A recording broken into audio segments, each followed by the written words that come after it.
दे देंगे और पानी भी पिला देंगे। महारानी नैना अग्रवाली, हाँ देवर जी, ये तुम जानते हो राज महापा को जोधा है, रूदल नहीं रहने पर राज महापा में कोई आफत आ सकता है। परंतु अगर तुम देवर को साथ जाना चाहती हो, क्यों नहीं, तो मेरे साथ वादा करना होगा।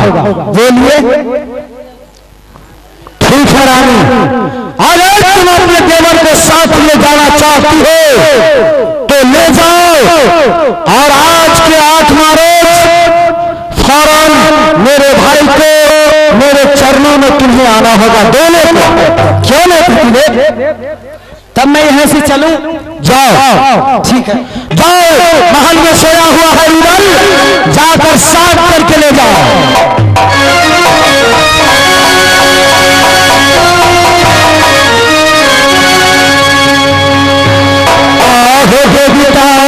सिमर के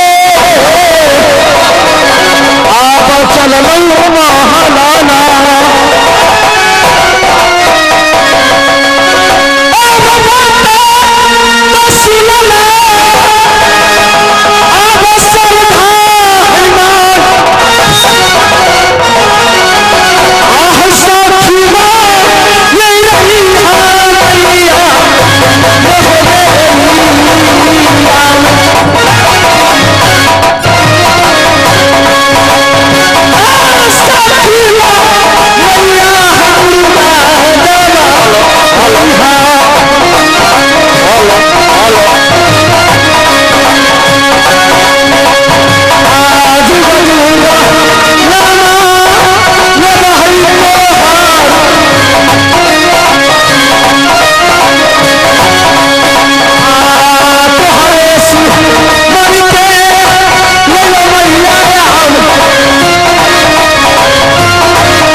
बच्चे